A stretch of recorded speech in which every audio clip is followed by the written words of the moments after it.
My sister told 200 guests I was obsessed with her husband. His reaction made her collapse. My sister Valerie and I were never close growing up. She was the golden child, the pretty one, the one who got the bedroom with the bigger window. I was just Reese, the younger sister who tagged along. When I turned 22, I moved 3 states away for work, and honestly, the distance helped our relationship more than anything else ever did. We started texting regularly, having actual conversations, and for the first time in my life, I thought maybe we could be real sisters. Then she met Drew. Drew was a guy I had gone on exactly 2 dates with back in college. 2 awkward coffee dates where we realized we had zero chemistry and mutually ghosted each other. When Valerie told me she was dating someone named Drew and showed me his picture, I laughed and told her about our failed attempt at romance years ago. She got quiet on the phone.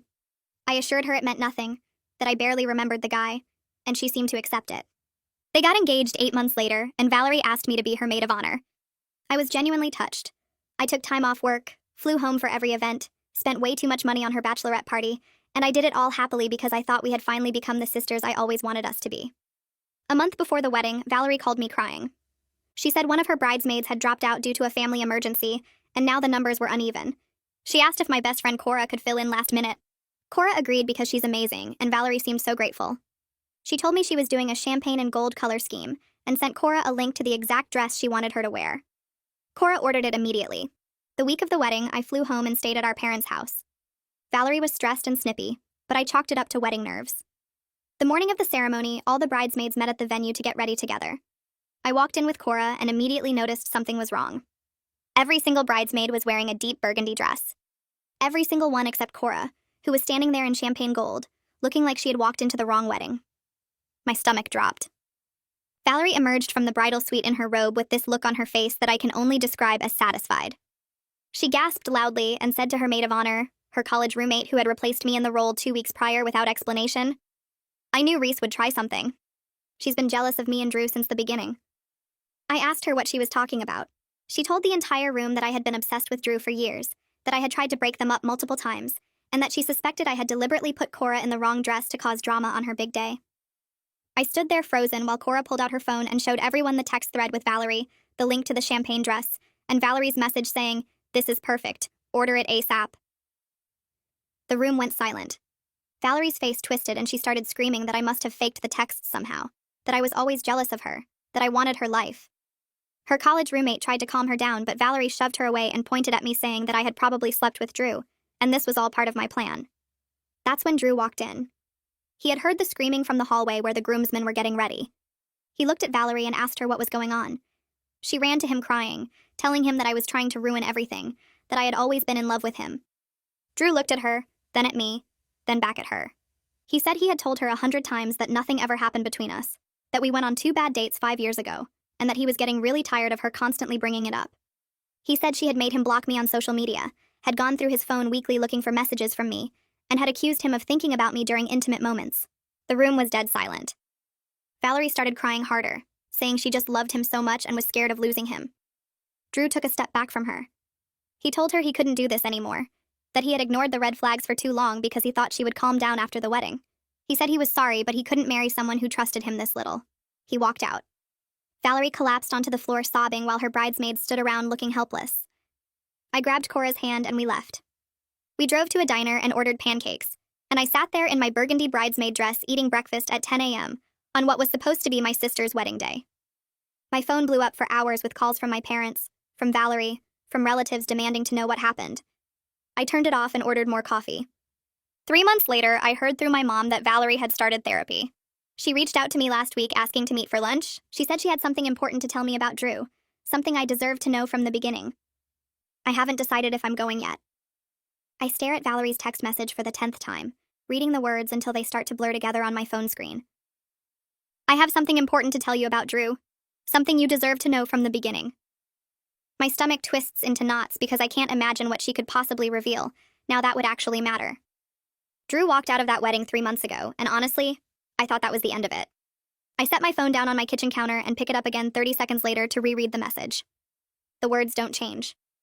I grab my phone and pull up Cora's number, pressing call before I can talk myself out of it.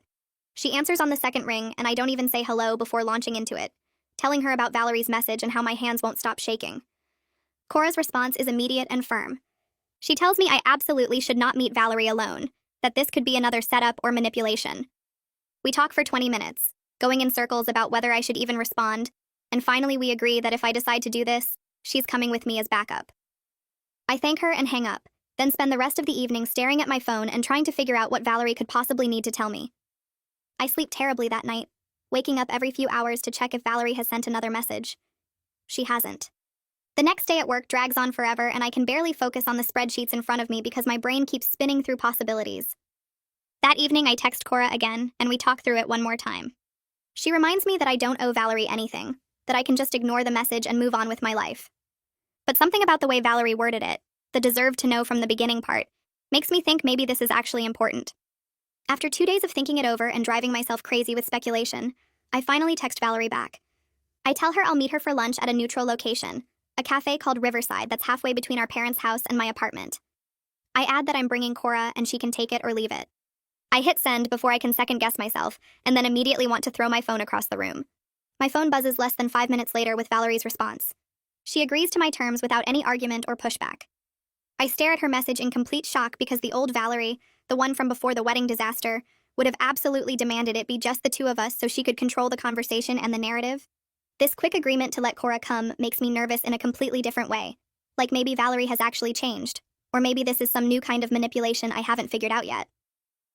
I forward the text thread to Cora and she responds with 3 question marks, clearly just as surprised as I am.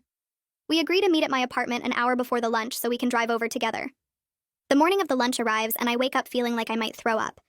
I try to eat breakfast but can only manage half a piece of toast before my stomach rebels. Cora shows up at my door right on time, takes one look at my face and pulls me into a hug.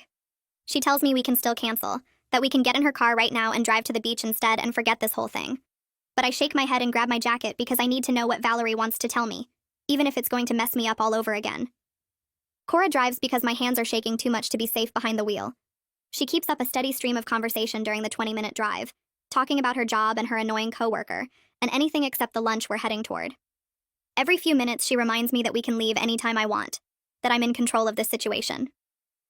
We arrive at Riverside Cafe 15 minutes early and grab a table in the back corner where I can see the door. I order a coffee I don't drink and Cora gets a tea she doesn't touch either. We sit there in tense silence, watching every person who walks through the door.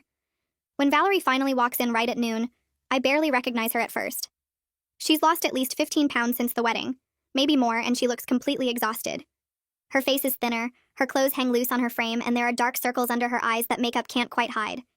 She spots us immediately and walks over slowly, like she's not sure if we're going to get up and leave. She sits down in the empty chair across from me without ordering anything.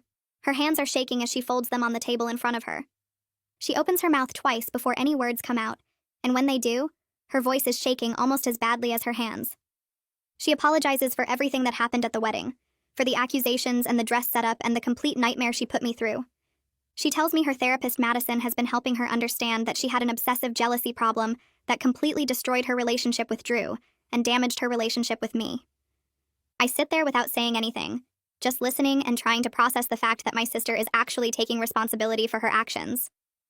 Valerie keeps talking, explaining that Drew had told her about our 2 college dates on their second date together, and she'd been paranoid about it ever since. She admits that she made him block me on social media, that she checked his phone constantly looking for messages from me, that she accused him of thinking about me during their most private moments. Her voice cracks when she talks about how she drove him away with her constant suspicion and accusations. She tells me that the dress setup wasn't a last-minute panic or wedding day stress. It was a planned sabotage that she'd been working on for weeks. She wanted to prove to everyone, especially to Drew, that I was trying to ruin her wedding. She thought if she could make me look bad in front of all those people, Drew would finally see that I was the real problem in their relationship, and not her jealousy. She actually believed that humiliating me would somehow fix everything between them. Valerie starts crying now, real tears streaming down her face, and I feel Cora squeeze my hand under the table hard enough that it almost hurts. I take a deep breath and ask Valerie the question that's been burning in my mind since I got her text. I ask her why she's telling me all this now and what the important information about Drew actually is, because so far she hasn't told me anything I didn't already know or couldn't have guessed. Valerie takes a deep breath and wipes her eyes with a napkin that's already falling apart in her hands. She tells me that Drew had actually tried multiple times to invite me to hang out with them as a couple. He wanted to prove there was nothing between us, wanted to show her that we could all be normal together. But every single time he suggested it, she refused and accused him of wanting to cheat. She says she would scream at him for hours after he brought it up, telling him he was trying to humiliate her by forcing her to watch him flirt with me. Drew would try to explain that wasn't his intention at all, that he just wanted her to see how platonic our history was, but she couldn't hear it. She was so deep in her jealousy that any mention of my name sent her into a panic. She shifts in her seat and starts talking faster, like she needs to get it all out before she loses her nerve. She reveals that Drew had suggested couples therapy 6 months before the wedding. He was worried about her jealousy and thought a professional could help them work through it together. But Valerie refused and told him he was the one with the problem for not understanding her feelings. She says she actually convinced herself that his suggestion of therapy meant he was planning to leave her for me. In her mind, therapy was just his way of preparing her for the breakup, so he wouldn't feel guilty when he ran off with me. She admits now that this made no sense, but at the time it felt completely real and logical to her. Drew tried to explain that therapy would help them both, that it wasn't about blame, but she shut down every conversation about it. The waitress comes by to refill our water glasses, and Valerie stops talking until she walks away. Then she looks directly at me and says, "The important information she wanted to tell me is that Drew never had any romantic feelings for me whatsoever. Not even a tiny bit." She says her therapist helped her realize she invented an entire story in her head that had no basis in reality. Drew never looked at me in any special way, never mentioned me except when she brought me up, never gave her any actual reason to think he wanted me. She created this whole fantasy where I was secretly in love with him, and he was secretly in love with me, and she was the only one who could see the truth. I sit there completely stunned because I thought she was going to reveal some actual secret.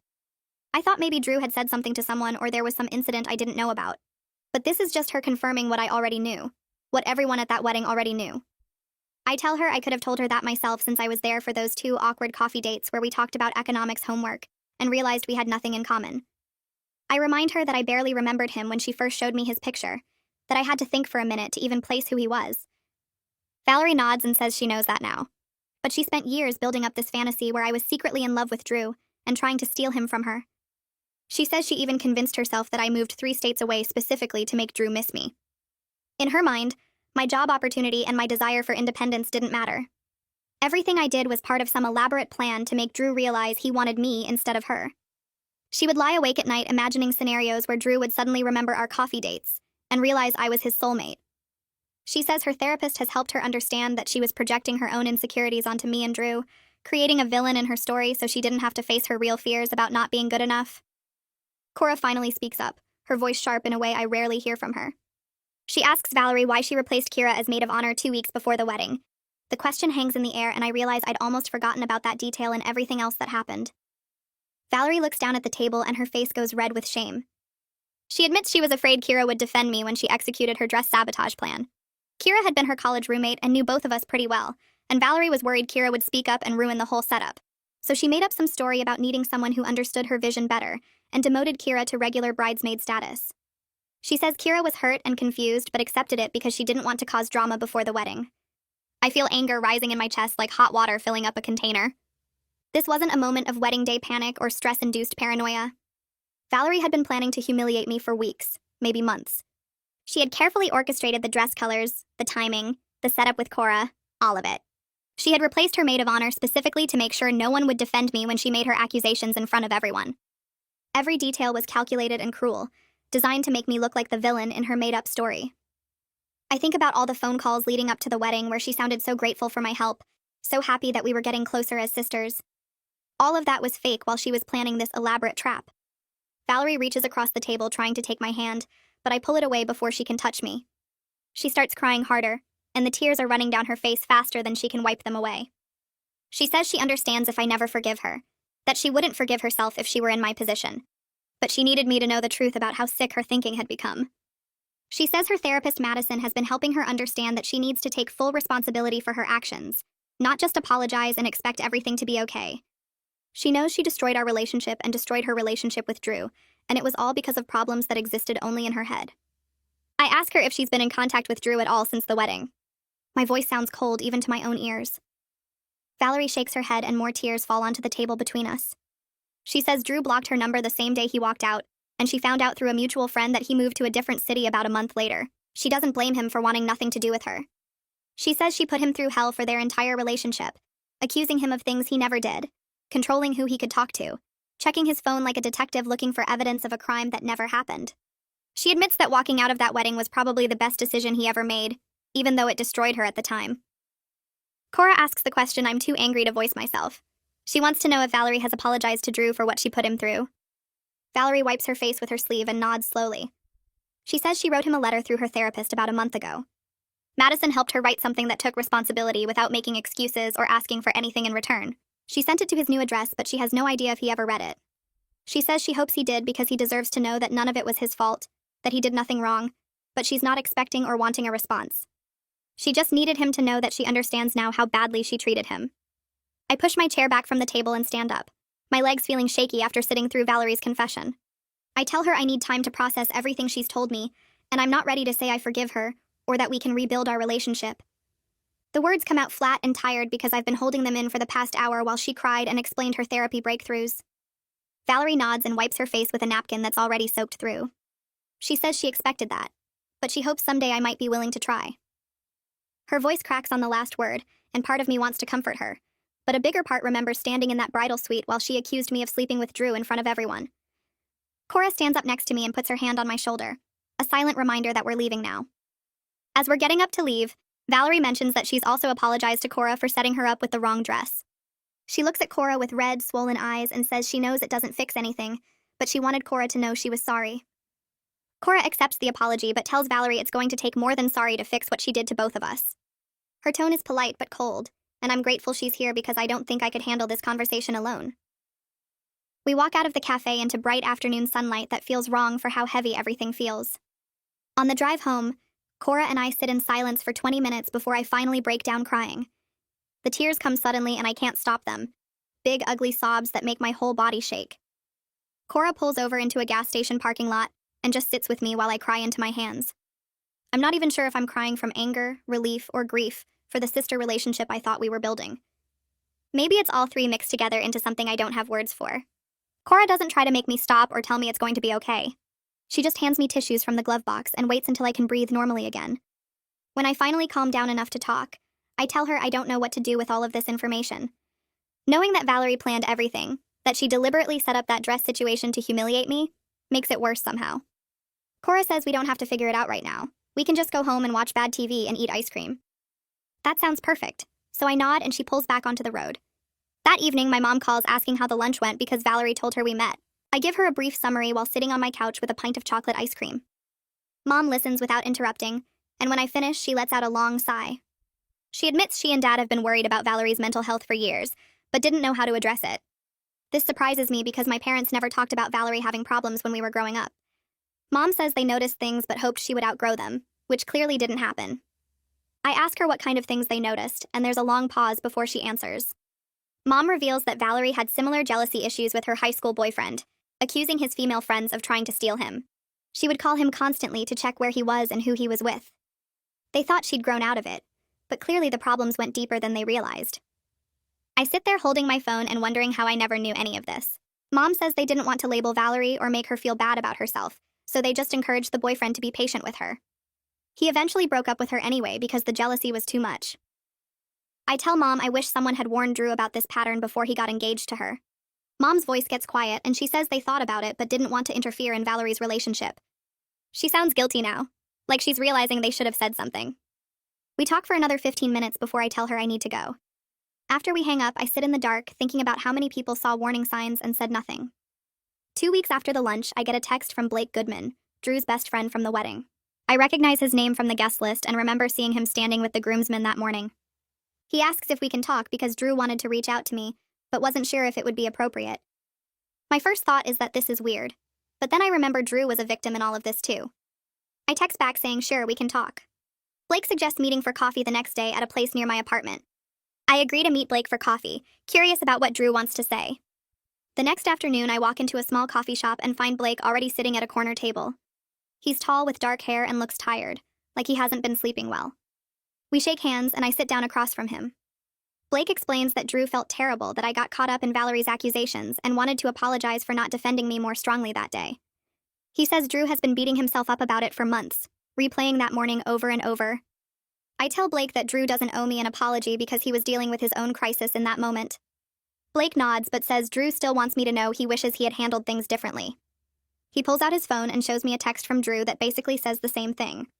Blake tells me that Drew had actually been planning to call off the wedding the week before, but his parents convinced him to try one more time. They told him every couple has problems and marriage would make things better. Drew knew that was wrong, but he loved Valerie and wanted to believe she would change.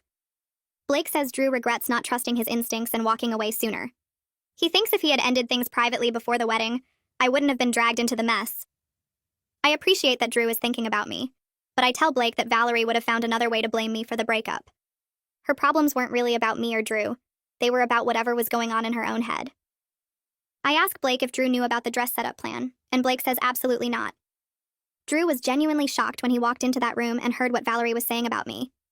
Blake says Drew had no idea Valerie had sent Cora the wrong dress color on purpose. He thought it was an honest mistake until he saw how satisfied Valerie looked when she started making accusations. That's when everything clicked for him, and he realized how far gone she really was. Blake leans back in his chair and says, Drew spent the whole morning getting ready thinking about how to bring up his concerns about the relationship one more time. He never imagined he'd walk in on a planned attack. I believe Blake because Drew's face that morning showed real confusion and horror. Blake gives me Drew's new number and says Drew would like to apologize directly if I'm open to it. He writes it down on a napkin and slides it across the table. I take the number but tell Blake, part of me wants to talk to Drew and clear the air, but another part thinks it might be better to just let everything stay in the past. Blake says he understands and tells me to take my time. We finish our coffee and talk about other things for a while, just normal conversation about work and life. It's nice to have a casual chat that isn't about wedding drama or family problems. When we leave the coffee shop, Blake gives me a quick hug and says he hopes I'm doing okay. I tell him I'm working on it, which feels like the most honest answer I can give. I spend the next month throwing myself into work, taking on extra projects that keep my brain too busy to spiral. Cora checks in on me every few days, and one Friday she shows up at my apartment with 2 packed bags and announces we're going to the beach for the weekend. I don't argue because I know she's right that I need to get away from everything. We drive 3 hours to a small beach town and rent a cheap motel room that smells like salt water and old carpet. We spend Saturday walking along the shore, and Cora lets me talk through everything that happened without interrupting or trying to fix it. I tell her how weird it feels that my sister's mental health crisis became the defining moment of my year, how I'm angry at Valerie but also sad for her, how I don't know if I'll ever trust her again even if she gets better. Cora listens and nods and occasionally throws shells into the waves. Sunday morning, we sit on the beach eating donuts and watching the sunrise, and I realize this is the first time in weeks that my chest doesn't feel tight. When we drive home that afternoon, I feel like maybe I can actually move forward instead of just surviving. The next week, I'm sitting at my desk staring at Drew's number that Blake gave me. I've picked up my phone a dozen times and put it back down because I don't know what I'd even say to him. But then I think about how he walked out of that wedding and probably spent months dealing with his own mess, and maybe we both deserve to clear the air. I send him a text that just says it's me and asks if he wants to talk sometime. He responds within an hour saying yes and gives me his new number since he changed it after everything happened. We set up a time for Thursday evening, and I spend the next 3 days being nervous about a phone call with someone I barely know. When Thursday comes, I almost cancel 5 times, but at 7 o'clock I dial his number and he picks up on the second ring. The first few minutes are so awkward that I consider faking bad reception and hanging up, but then Drew says he's been wanting to apologize to me for months, and suddenly the conversation gets easier. He tells me he feels terrible that I got dragged into Valerie's accusations, that he should have defended me more strongly in that moment instead of just defending himself. I can hear genuine guilt in his voice, and it makes me feel less alone in this whole situation. Drew starts explaining how he was ignored so many red flags because Valerie was perfect in every other way. He says she was loving and supportive and funny, and he convinced himself that her jealousy was just insecurity that would fade once they got married, and she felt more secure in the relationship. He thought if he just proved his loyalty enough times, blocked me on social media like she asked, let her check his phone whenever she wanted, that eventually she'd trust him. He admits now that he was wrong to think marriage would fix her problems, and he wishes he'd recognized the patterns earlier. I listened to him talk about checking in with her constantly when he was out with friends, about avoiding female coworkers. Because it upset her, about the time she accused him of thinking about me during sex, and he actually tried to convince her that wasn't true, instead of recognizing how messed up the accusation was. He sounds exhausted just recounting it all, and I start to understand that he was drowning in that relationship long before the wedding day. I tell Drew he doesn't owe me an apology because he was dealing with his own crisis that morning, and I don't blame him for how he reacted. I explain that I was just collateral damage in Valerie's issues, but he was the actual target of all that jealousy and control. We end up talking for over an hour, and I realize he's actually a really decent person who got caught in a bad situation with someone he loved. He tells me about the guilt he felt leaving Valerie sobbing on the floor, how his parents were furious with him for embarrassing the family, how half their mutual friends took her side because they couldn't believe sweet Valerie would do something so calculated. He moved to a new city 2 months after the wedding disaster because he couldn't handle running into people who knew them as a couple. I find myself feeling protective of him even though we're basically strangers, because I know what it's like to be blamed for Valerie's problems. Drew mentions he started therapy right after the wedding, working through his own trust issues and learning to spot unhealthy relationship patterns before they get that bad. His therapist helped him understand that he'd been in a controlling relationship and didn't even realize it, because Valerie's control came wrapped in love and concern. He says walking out of that wedding was the hardest thing he's ever done, but also the best decision because staying would have destroyed him eventually. I hear real conviction in his voice when he talks about it, like he's finally accepted that leaving was the right choice even though it felt awful. He asks how I'm doing with everything, and I'm honest that I'm still processing it all, still deciding if I want to rebuild a relationship with Valerie or just let it go. Drew doesn't give me advice, but he listens, really listens, and that feels more valuable than any advice could be. We end the call agreeing to stay in touch as friends, which feels strange considering he's my sister's ex, and we went on 2 terrible dates years ago, but it also feels healthy and honest. There's something freeing about talking to someone who understands exactly what Valerie's jealousy looks like from the inside. After we hang up, I sit on my couch for a while thinking about how weird life is, how the wedding disaster connected me to someone I never would have known otherwise. I save his new number in my phone under just Drew. No last name, no context, just a person who gets it. 3 months pass and I'm getting coffee before work when my phone buzzes with a text from Valerie. She's asking if I'd be willing to meet again, saying she's made real progress in therapy and wants to share some things she's learned about herself. I stare at the message while my coffee gets cold, trying to figure out how I feel about seeing her again. Part of me wants to ignore it and keep living my life without her drama, but another part is curious about what she wants to say. I text Cora asking what she thinks, and Cora says I should do whatever feels right for me, that she'll support either decision. I spend 2 days thinking about it before I finally respond to Valerie saying yes, I'll meet her. But this time I want to do it alone without Cora there. I need to know if Valerie and I can have a real conversation without a buffer. We agree to meet at the same cafe where we had lunch before, and when I walk in, Valerie is already there at a corner table. She looks different, healthier somehow, like she's been sleeping through the night and eating regular meals. Her hair is pulled back and she's wearing minimal makeup, nothing like the perfectly put-together version of her I grew up with. I sit down across from her and order tea, and we make awkward small talk for a few minutes about the weather and work. Then Valerie takes a deep breath and tells me she's been diagnosed with something called obsessive-compulsive disorder, with relationship-focused obsessions. She explains that her therapist, Madison, helped her understand that the intrusive thoughts about me and Drew weren't rational jealousy.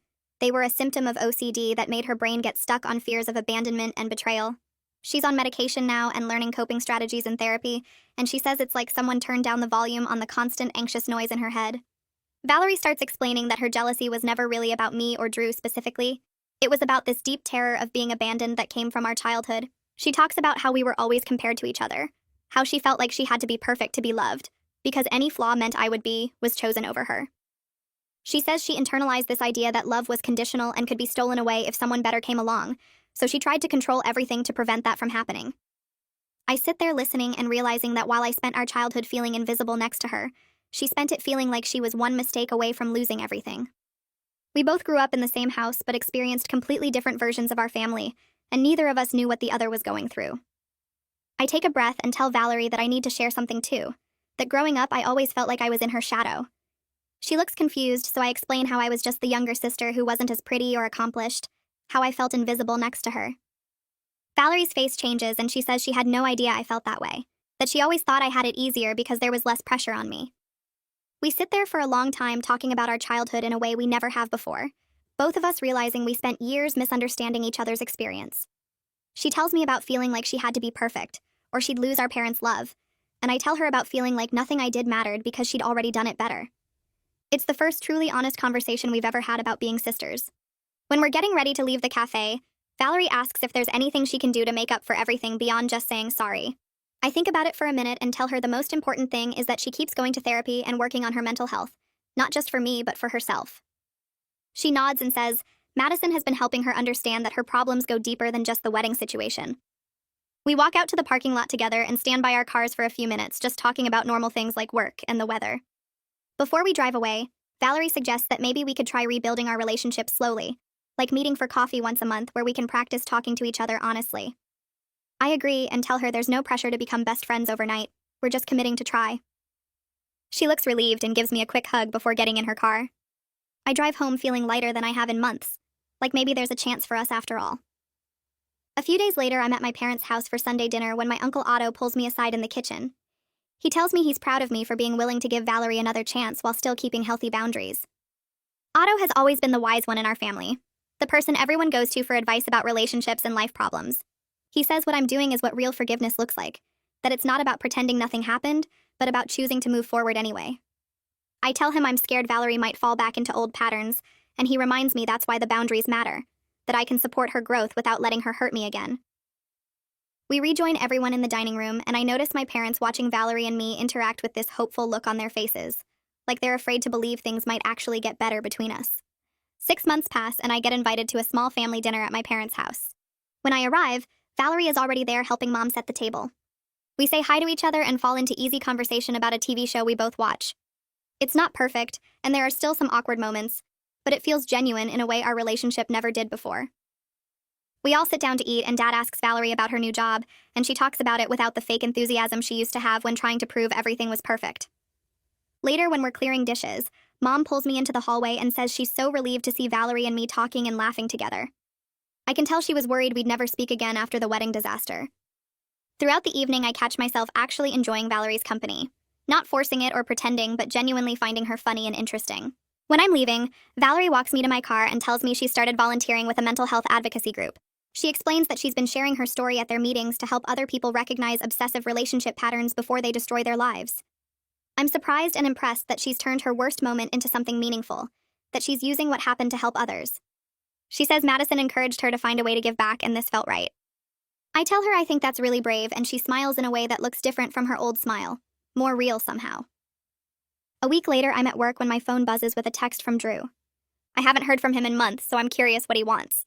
The message says he started dating someone new and it's going really well, that he wanted to thank me for being a supportive friend during his healing process. I text back saying I'm genuinely happy for him and asking how he's been. He calls me during my lunch break and we talk for 20 minutes about his life and his new girlfriend.